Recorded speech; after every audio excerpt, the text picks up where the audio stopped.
Today on Storyline, creativity through limitation, strictly scriptly, and trust your actors. But first, we're back, baby! 5 more pages, going to the happy dance. So, let's roll that clip.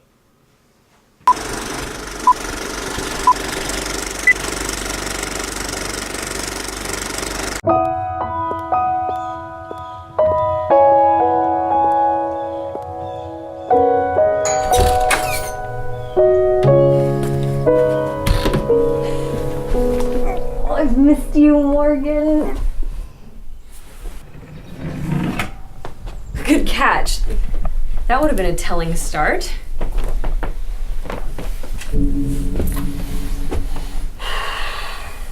What, you slimy, double-crossing, no-good swindler.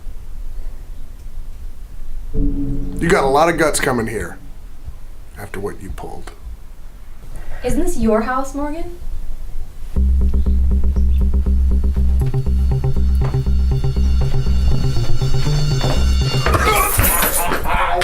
It's good to see you. How you been?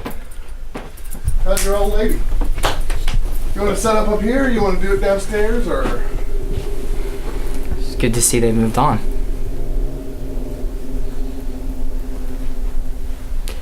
Hello, Ellen. David? Hey guys. Hey, man. Kenny. Good to see you. You too, man. Morgan. Hey, I got a keyboard, but do you still have the Rhodes here? Hey, Merkel! Can I talk to you for a minute? Let me preempt this verbal beating you're about to give me and say that this isn't my fault. What's he doing here, Kenny? You said that you had someone else to do this. That's the only reason I agreed to this stupid thing. I know, I thought so too. I say we blame Morgan. And he told me I had to do it, sent me the address, and here I am. So, when you think about it, it's really Reggie's fault. This doesn't have to be the end of the world. It can be one last hurrah. This isn't hurrah. This is horrific. I'll consider it hurrah. Galactic really wants me to do it. And I hate how things ended. You can trust me. I know I still owe you one. Sorry, Morgan, something came up. Switch.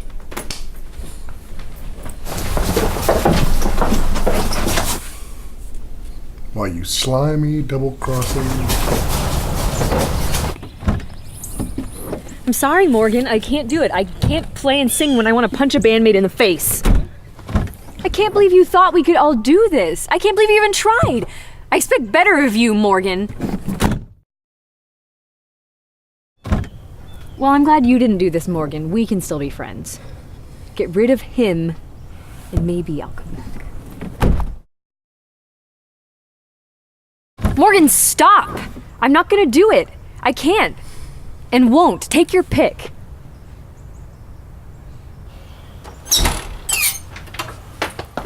So are we gonna rehearse or what?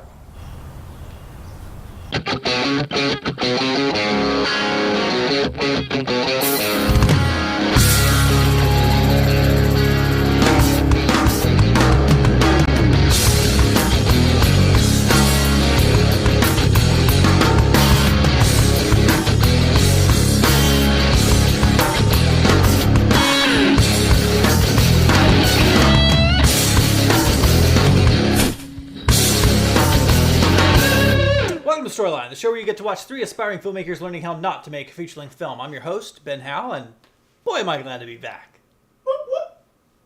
So, here we are. We're back in my basement, trying to look intelligent again. So, I had a couple ideas on things we might talk about in this episode. So, here we go.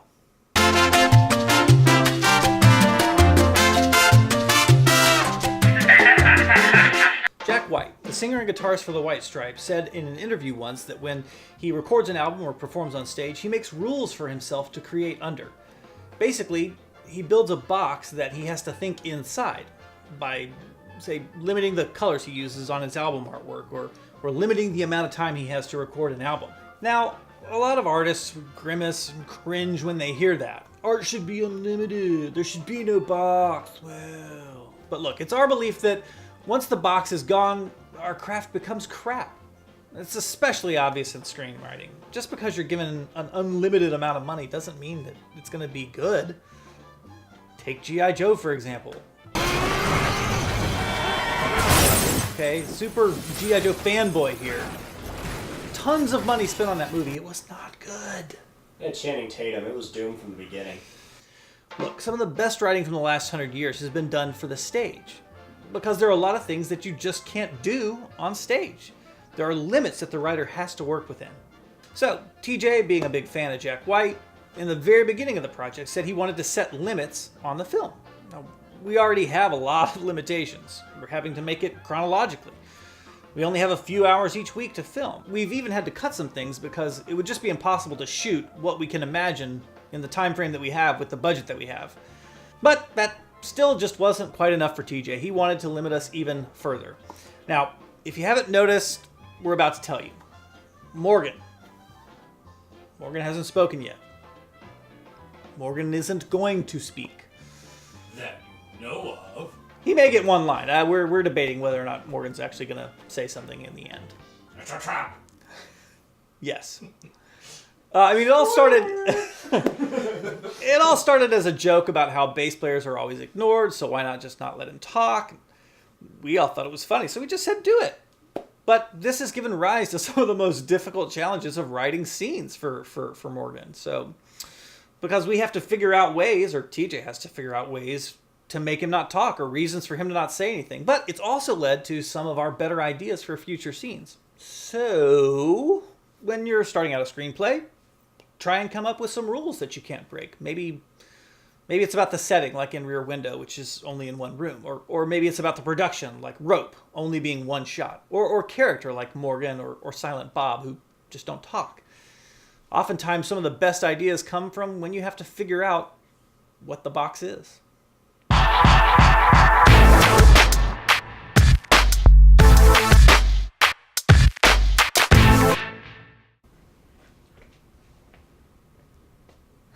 Welcome to Simply Scriptly. It's not simply scriptly, it's strictly scriptly. That makes less sense. I've had to downgrade my hat because of the less cool. Listen, here's the thing. When you come up with your own idea, then you can mock mine. But right now, I'm the only one that gave the idea, so... I thought that was Ben's bad idea. That was mine. That was James' bad idea. It was my Okay. bad idea. Moving on. One of the general guidelines that Robert McKee gives when writing your screenplay is do not direct from the writer's chair. Don't be too specific about screenshots and angles and camera movements. However, there are a couple of exceptions to this. One is if you're the director.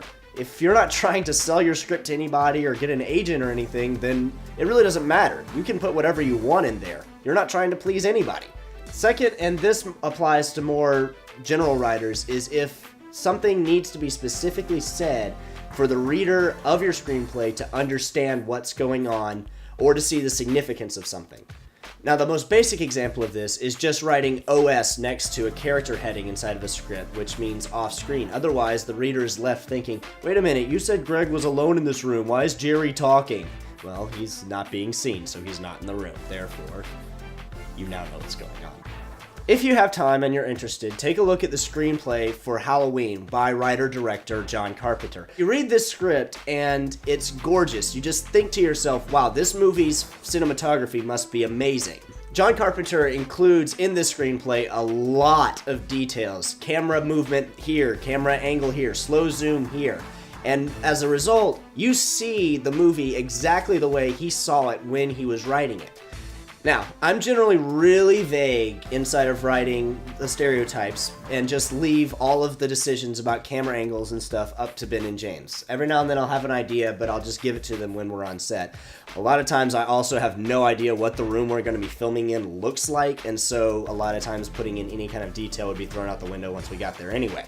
For this scene, I got really specific, particularly at the end of the scene. Now, as Ben said, we're not letting Morgan talk, so it was imperative that the trunk be closed when he's speaking as an excuse for why the audience, you, won't hear him talk.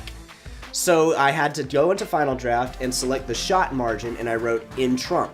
That way, when Ben and James both read it, they immediately knew what it was that I was seeing in my head and how it made sense that we wouldn't hear Morgan speak.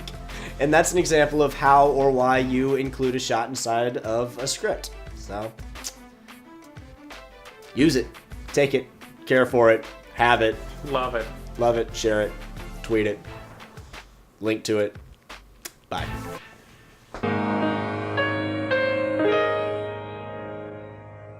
One last thought that came up as we were shooting this past episode is this: trust your actors.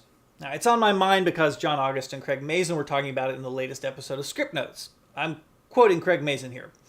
For the actor playing the part, he must understand why he's saying the thing he's saying, or else it'll just be bad acting. And no matter what the movie is, actors need to understand what they're saying and why they're saying it in that moment. As a director, I have surrounded myself with people that I trust immensely on this project. And that list includes my actors. It's not uncommon for me to look at an actor after a take and say, how'd that feel? I try to give my actors a ton of leeway when it comes to this. We found ourselves in this situation on set where Stephanie just didn't get a line of dialogue. It didn't make sense to her, and every time she tried it, it fell flat. This isn't Stephanie's fault. It's a script problem. And it's my job as a director to bridge that gap between the writer and the actor. So we stopped shooting for a little while, tried to talk our way around the dialogue, figure out what was really going on in the subtext, and we basically rewrote it right there until we all agreed that we had it. So there you have it. We hope you enjoyed this episode. Leave us a comment. Let us know what you thought. Be sure to like us on Facebook, follow us on Twitter, etc. You can send us an email at storylinepodcast@gmail.com. If you don't want to praise us publicly, you can just say, hey, we love you. Or we hate you. It's fine. It's fine. We can handle it.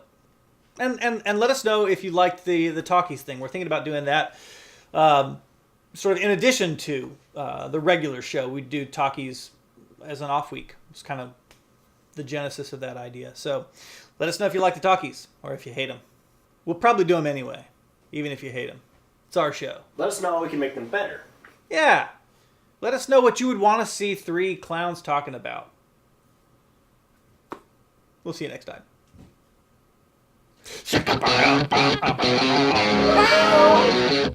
Today on Storyline, it's what is it? However, there are a couple of I am glad to be back. I really am. I wish I had a teleprompter. James, I'll be Craig Mazin. Look, but however, since it's bleh, I refuse. Like I refuse to say the mayo. you just said it. Well, but I was speaking about my sandwich. Please pass the mayo. James like that. What helps?